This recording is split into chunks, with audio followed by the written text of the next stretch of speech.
Hey, good afternoon, everybody. Welcome to this week's Electric Bilodeau. I am Kevin Bilodeau. It's been a lot going on between high school basketball, college basketball starting to wind down, so we're going to get to all that coming up Friday when we do the Live 5 tailgate. Wanted to talk today with Gene Sapakoff, the local Post Courier sports writer, left the paper after 38 years just last week. He's been doing a huge media blitz all over everything here in the Southeast. He was nice enough to come and talk with me earlier this afternoon about why this was the right time for him to leave the Low Country paper, what he's going to miss the most about doing sports here in the area, and a couple other topics as well. So here is Gene Sapakoff.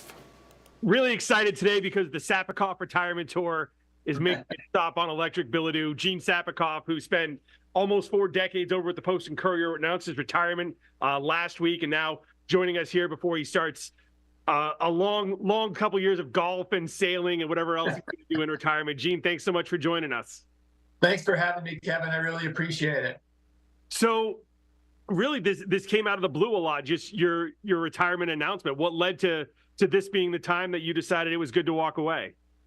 Yeah, well, first of all, I never use that R word. I'm leaving. I have a couple options that I'm looking at, one in journalism, one not. And then I really have a writing project I'd like to get to. And I'd also really like to devote some more time to some service projects. I spent like the whole month of January in Israel on a service project, and that kind of made me think, well, there's not exactly things exactly like that. I would like to have some more time to do some larger term things. And I've really been thinking about it for like the last several months, just wondering exactly when would be the right time. And Kevin, I mean, I just thought 38 years at the Post and Courier, they were all great. I think I was really good for the Post and Courier for 38 years, but I think the Post and Courier was just incredibly, tremendously awesome to me and my family. I really think it was a privilege working there, just the family-owned newspaper aspect of it, the stewardship of our owners, and also just the great editors, photographers, reporters, and everybody else there that I got to work with. And as I said in my kind of going away tweet, the competition that I got to work against, including the likes of you and all the TV and radio people around the state, which I don't know, for my money, and I've only been looking at this for 38 years, but Charleston, Greenville, Columbia TV markets, the depth, the talent has never been better. So, I mean, I just love the competition in our state, the people I've worked with. I don't know. I just think it's been a privilege, and it's probably time to go now. Well, I get to make the decision before someone else makes it at some point. That's a huge part of it, too, is going out on your own terms, I know. I was following your tweets when you were in Israel. Just talk about that experience and what you were doing and just how much that affected you, especially with everything going on over there right now. Yeah, well, first of all, I have a lot of mixed feelings, and I know most people do, about what's going on over there. And I was looking for a volunteer project. A lot of things are really shut down over there if you're trying to volunteer in the West Bank or in Israel or whatever. But I wanted to do something. And this project with SAREL, S-A-R-E-L, which in Hebrew stands for Service to Israel, has been going on since 1982. But what it is they take Jewish and non-Jewish volunteers. I'm non-Jewish, but was quite an experience to help out on IDF bases, doing work that usually reservists or soldiers would do. It's very menial tasks like folding sleeping bags, preparing medical kits, food assembly line for boxes that soldiers get, cleaning tank parts, unloading trucks with boxes of pineapples and stuff like that. But it was really interesting. I had 4 separate assignments all over the country and got to meet a lot of interesting people, including, soldiers, but also fellow volunteers from all over the world. So let's go back to the paper. You said you were there almost 4 decades, 38 years. What's the biggest thing that's changed in media? I mean, there's been so much just in the time I've been here in Charleston, which is half the time you've been here. But what was the biggest change you saw from the time you started to the time you're leaving now? Well, it all has to do with the web. There's no doubt about it, of how we get our product out. I mean, like, look at you guys. I mean, you're a multimedia star, really, Kevin. I mean, you and some of the other people, like I said, there's just so much talent in our state, but you guys have won so many awards. But you're not just on TV, like in the studio. Of course, you're out in the field, but you're also writing and things like that. Anyway, the web has changed the way we push our product on multi-platforms for sure. I know at the postandcourier.com, and I said it the way they want to say it, it is not a print product. That's like the sixth thing we want to talk about at the Post and Courier anymore. Just great web stuff and great deals at postandcourier.com for all of our products, by the way. But then also that affects how we get access to athletes, coaches, and everything like that. They also want to have kind of control of the message, if you will. So, for instance, at South Carolina and Clemson, and you and me are in the same boat here. A lot of podium interviews with no one-on-ones anymore that we used to get. But Kevin, I personally think as journalists, it makes us all work a little bit harder to get better stories and therefore serve the subscribers that we have, readers or viewers, better. I was talking to someone not too long ago, and we were saying just how much things have changed in that, there would be days here where we'd come in and maybe go shoot one high school game, and that would be it. And then, then we'd show Braves highlights or Hornets highlights or something like that. And that would be our whole day. And, we would just hang out in the office and watch sports. And now it's like, well, if you're not out shooting something, like you said, we're writing something, or we're doing a show like this, or we're doing 10 other things. And like you said, there's just nobody does just one thing anymore. That's right. And the whole aspect, too, about breaking news on social media, it's now in a one-line thing in a 24/7 window.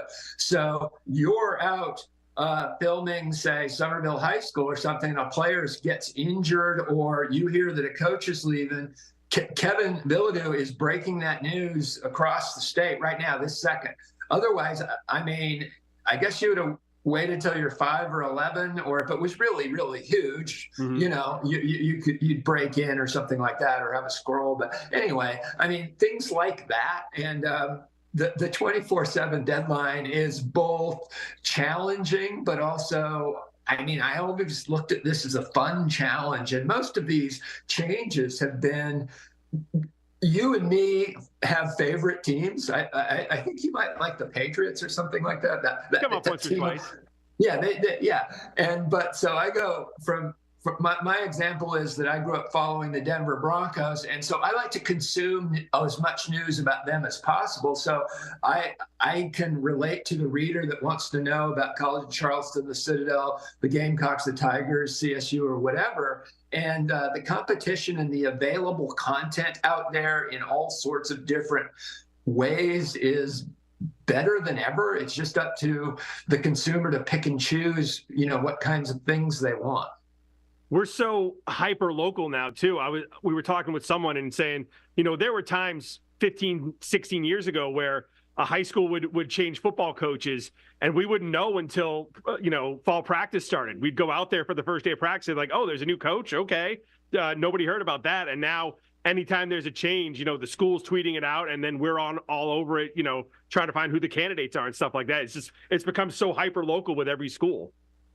Yeah. And I know that from, my son being a high school athlete, he's a grad student in college now, but I mean, the families and the players and the coaches love that kind of stuff, the kind of coverage you guys are giving them, because I mean, it's just so cool. It must be so different to be a high school athlete now than maybe it was, I don't know, even in the 90s or 80s or whatever, when, you would get some stuff on Friday on TV and in the newspaper, an occasional article about your specific school, let alone your specific program. But I mean, the web allows so much content out there, and just so many different things. I think it's just really cool, because I like to see as many kids as possible involved in sports, and I think the publicity encourages that. Absolutely. All right, so I know you've been asked this a lot over the last couple of weeks, but as you look back over 38 years, what are some of the moments that pop up to you that are going to stick with you as you go on to your next thing? Well, I'm glad you asked that. So there was a run there, and you were a part of this too, around the state in the mid-teens, basically, where South Carolina wins 2 national championships in baseball. Steve Spurrier is there. Don Staley has won a couple national championships. Clemson goes to 6 straight college football playoffs, 2 national championships. And Frank Martin somehow gets the Gamecocks to the Final Four. Not really sure how the heck that happened, but he did. I looked it up the other day. That really did happen. And then just some other really exciting things going on. Great runs in Citadel baseball with Fred Jordan. Of course, John Kress, John McKissick. Oh my gosh, all that stuff. But for me, Kevin, the things that stick out are these stories about the underdogs. And nothing is, to me, cooler or more interesting than the Rebecca Beck story with the River Dogs. You and your viewers know all about it, but, all I'm saying is that's a heck of a Netflix doc that's out right now. And then things like military magnet girls basketball. I mean, really getting to dig into that. I once did a story on 3'7" Eric Dickerson as a junior varsity basketball player. And not only did a photographer and I for the Post Courier go over to his home and really get into his family life, but talking to the kid at Bishop England that had to guard him. And I mean, the pressure that's on that kid, you can't play too hard, you can't play too soft. And things like that, I just thought were really cool. And then the story on the Cannon Street 1955 Little League baseball team that I wrote for Sports Illustrated, and have written about 50 articles about that since. Those underdog stories are the ones, Kevin, that really stick out to me. There was a time where I think we went to Phoenix like 4 times in about 18 months. Because of the Final Four, and my wife started to ask if I had a second family out in Phoenix, and I was like, I understand why you're asking because we keep going, but no, that's definitely not the case. Oh my gosh, the Camelback Inn in Arizona was kind of a second home there for a while. Probably spent 30 nights there or something like that for a while. God. But no, that was really crazy, but fun times, and I mean, like I said, those are cool, but covering like a College of Charleston Citadel crazy basketball game, or CSU Citadel baseball game that goes into 14 innings or something, or I mean, so many cool high school football, basketball, and baseball stories for me that go back. But yeah, it's been an amazing run for me. And then, like I said, that one stretch where just so many good things seem to happen around the state around the same time. And you've been lucky too. I know, like us, you get to go to Augusta pretty much every year to cover the Masters. That has to be, up there for you too, to see what that's always been like. Yeah, absolutely. And again, seeing Tiger win this last time, and then Dustin Johnson winning a 2020 Masters that was played in the fall. And I mean, us members of the media are just about the only people on the course. That was eerily cool, but also really sad because for him and for patrons at Augusta to not get to see that. But again, the local type stories of Russell Henley, who lived in Charleston for a long time, was playing in the Masters while his wife was having a baby that was in IC, the NICU at NUSC at the time. I mean, that was just a really cool story to do. Everybody turned out healthy. Harold Varner from North Carolina, that rare black player on the PGA Tour. I walked the course a few years ago with Harold Varner's father, seeing Augusta National for the first time while his son was playing in it. So those kinds of stories at Augusta, I thought were just really, really cool. For people who didn't know too, I know you were in charge of the Heisman Trophy ballot for the state of South Carolina for a long time. What was that like, and getting this group together to vote on the Heisman every year and being in charge of the state? Yeah, well, I'm not supposed to reveal who our voters are, but you're one of our voters, Kevin, by the way, if you didn't know. But anyway, yeah, to be one of the 50 state reps, the Heisman Trophy, and I had been since like 1998, what is just a great privilege, and to kind of help select the voters. Now, we look for a balance of radio, TV, print, web, geographic diversity, personal diversity, and I get praised all the time by my supervisor in New York about how good I do with that, because we have just one of the best Heisman voting bases that there are. And I'm just so proud of it. Again, it just reflects, like I said earlier in this segment, the great journalists in the Palmetto State. And I mean, again, we go head to head with you radio and TV guys, and of course the other web and print outlets and whatever. But man, I just think the world of so many people. And if I start naming names, I'm going to forget somebody, so I'm not going to do that. But yeah, the Heisman, I think, is really a cool thing, and it's been fun to be involved with that. Well, as we wrap this up, what are the things you're going to miss the most? Is there anything that, you know, before you made this decision, you were like, well, if I walk away, I won't be able to do this anymore, that made you maybe think twice about it before you decided to walk away? So I'll say three things real quick. One, the Post and Courier culture, Kevin, is truly special in the newsroom and all around the building. I love that.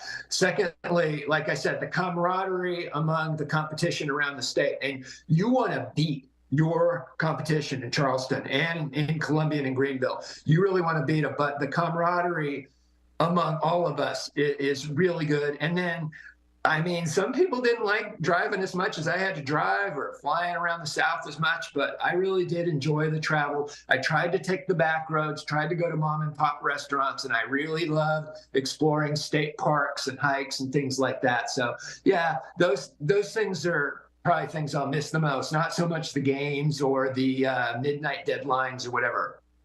That's always the thing I'm worried about whenever I walk away. I'll wake up the next day and like Dabo will retire, and I'll be like, no, this was terrible. What did I do? Yeah. Put me Yeah, off.